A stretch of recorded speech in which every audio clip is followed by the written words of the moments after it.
I love helping people heal themselves. I'm nervous. I have such a fabulous life.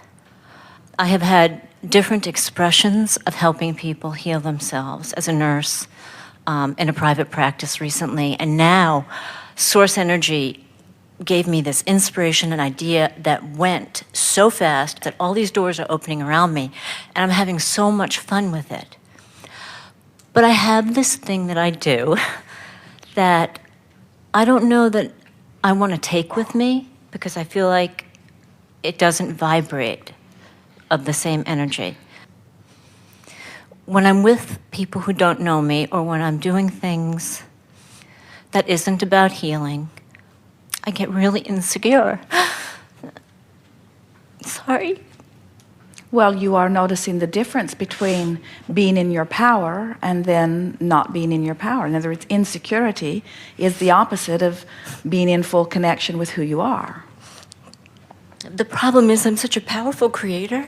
When I get insecure, everybody in the room knows it. I'm really good at what I do.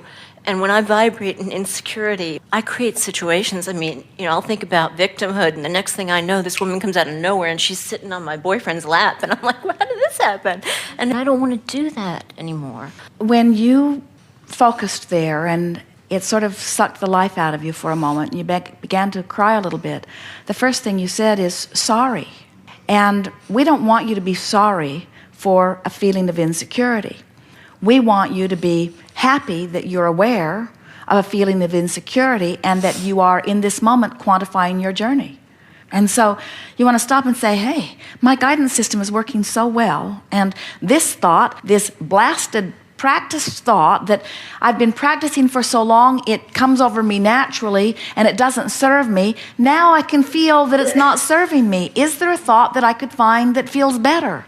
And as you reach for the thought that feels better, so give us a real life situation, and we're going to walk together up the emotional scale. Okay. I had some face and mouth trauma, so sometimes my mouth doesn't work as well as it used to. And like tonight, I have to go to dinner with a bunch of people who are not really the kind of vibrational people I hang out with, but it's my fiance's friends.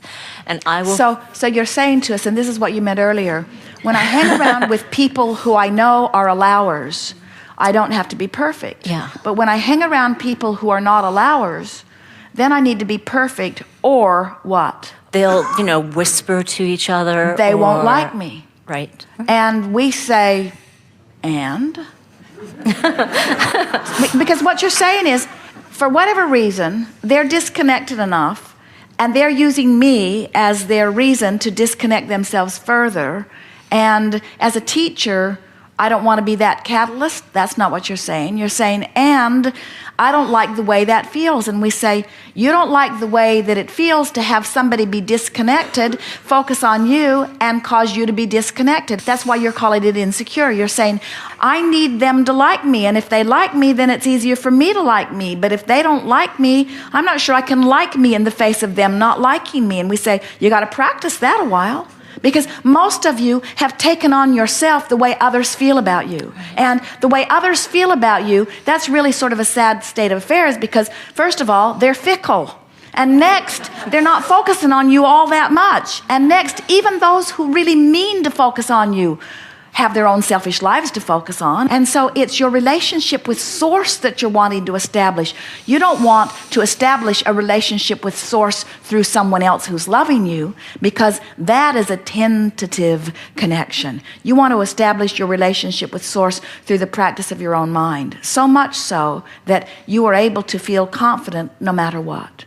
Esther was laughing with Jerry this morning because he was talking about he'd come down and visited with someone who was asking him how long it took to set up the sound equipment. And Jerry had commented that sometimes it takes 3 minutes, and sometimes he starts at 7:30, and at 9 o'clock they're still tweaking it because it's a variable in every environment. And Esther is laughing, yeah, sort of like my hair. Sometimes 3 minutes, sometimes 3 hours is not enough. In other words, it's sort of a variable.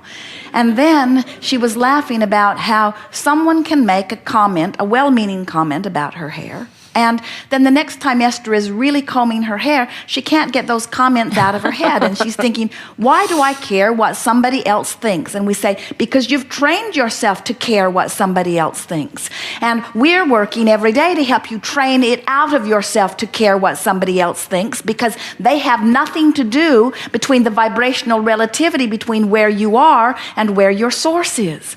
All day today, we've been trying to get you to let go of anything that's apart from that. And so think about it. You've decided that you're going to move forward in your career. And so you've decided that you're going to take some sort of action to go about it. And when you begin to factor in all of the action that you need to do in order to get where you want to be, and all the things that all of the people are going to think about the action, you get so bogged down and lost in the scenario because there are so many different facets, so many different people thinking about so many different things. But when you are only considering this moment and how you feel in this moment, time slows down for you. Life becomes more delicious for you. You take more opportunities to line up with the energy that is you. And then you find yourself looking forward from that place of security. You look forward to standing in any environment because you know that you have source flowing through you no matter what, and you're up for anything. And then if someone is not well connected and you see them focused upon you and you wonder what they're thinking, you don't take it as an insult or you don't feel insecure about it. Instead, the teacher kicks in you and you think, what might I do to help bring this person more into alignment with who they are? And so suddenly your insecurity turns to a mission to help them connect with source. And you start looking for things about them to appreciate. And you find yourself expressing it to them in a really genuine way. You're not making something up just to flatter somebody. You're saying to inner being, what do you see in that person? And your inner being always sees the best in every person, even when they're not seeing the best in you. Isn't that interesting? Inner being is siding with you so much that it will not find fault in someone even who is finding fault in you. And so as you say, well, inner being, what do you think about this person? And your inner being says, this is someone who really wants a lot, and this is someone who really cares about a lot of things, and this is someone who's collecting data, and this is someone who has not yet found their place, but this is someone who really wants to find their place. And you feel your heart opening, you feel yourself softening to them, you find yourself wanting to say something to them that helps them to feel better about who they are. And as you're complimenting them or soothing them, you see them come back into alignment. And as they do, whether they come into alignment, whether they stop criticizing you, whether they stop thinking those evil thoughts that you think you were picking up on or not, you feel better. If you were not somewhere in the vibrational proximity of the thoughts that they are thinking, it would go right over your head. If you're not somewhere on the same vibrational wavelength with them, you would not be able to even discern that they are not in a positive place. So now, that's sort of like a lot of people say something similar to us. They say, Abraham, I've jumped out of an airplane. I'm at 40,000 feet. I have no parachute. What should I do? And we say, hang on, it will be over soon. And what we mean by that is, if you wait until you're at the party and you wait until it's happened and you wait until you're feeling insecure, it's hard for you under those conditions to then find your balance. But before you go to the party, you could begin imagining it. Before you go to the party, you could remember the best party you ever went to. Before you go to the party, you could say, inner being, I'm taking you to the party, and I really want you to help me find positive aspects of everybody there, even if they're not finding positive aspects in me. And so from the minute I walk in the door, I'm going to start looking around. Beautiful light, beautiful room, beautiful floor, beautiful walls, beautiful people, beautiful dress, beautiful bag, beautiful shoes, beautiful smile, beautiful eyes, beautiful hair, beautiful boyfriend, beautiful boyfriend, beautiful boyfriend, beautiful.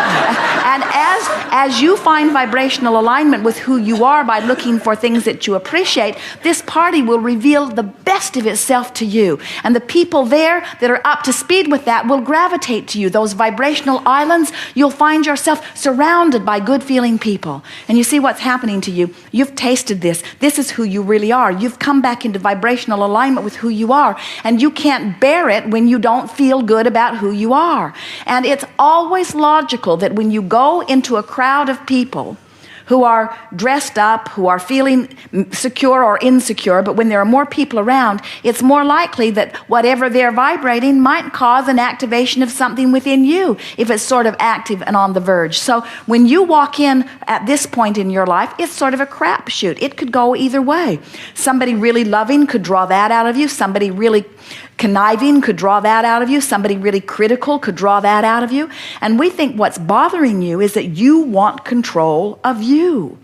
You don't want somebody else setting the tone of your party or of your life, you see. And we want you to know you now know too much. You now know too much. You've got guidance within you that's letting you know. So you could literally walk around a party using your guidance system within you, and you could literally walk up to them, and in your own mind, you're sniffing out and you're saying, navigational system, is this on my path? No. And smile at them and say, sorry, you're not on my path. Is this on my path? Sorry, you're not on my path. Is this on my path? You're on my path. In other words, you don't have to say it out loud to them, but you can feel those that are on your vibrational path, and you can feel those that aren't. And we want to say to you, it's not your job to revive those who are not on your vibrational path. Law of attraction is sorting all of that out. So when you go to a party, decide what your vibe is, and law of attraction will bring your vibe to you. Don't try to acquiesce to the vibe of the party. It will make you a nutcase. Thank you. And nearly every party you go to, now law of attraction has already sort of managed the party. So you might be going to the wrong parties. In other words, those parties might no longer be a vibrational match to you. Jerry and Esther will say to each other often, things that we used to think we wanted to do, now we really know we don't want to do those things. In other words, they can just feel that it's not up to speed with where they now are. And it doesn't mean that it's wrong that those other people are going there. It's right that they're going there. You don't owe it to yourself to fit in everywhere. But when you discover that you can control the way you feel by choosing an increasingly better feeling thought, and you stop in the middle of anger and you say, I chose that on purpose, and by golly, I feel so much better than I felt before. Good for me. I've taken control of my life. If you can get that far, you can get anywhere, you see. Then there's no place that you feel uncomfortable. There's no place you cannot go because you're tuned in, tapped in, turned on. You're in vibrational alignment. You're the charismatic one. You're the one with the powerful point of attraction. You're the one that the happy ones are gravitating to. You're the party looking for a place to happen. You're the one that people are always glad is there. You're the one always feeling good. You're the one making everybody else feel good. Not because they need to be made feel good or you'll feel bad, but because you feel so good, it's just natural that you're saying things that make them feel better, you see. You just got to be who you are and trust that law of attraction is sorting it out and not take it all so personally. And be like Jerry and understand now that there's no need for those vibrational islands, that law of attraction is sorting it out. And then just sniff out your own vibration and feel your natural call to what matches you. I think it's being party cat. We think so too. Thank you.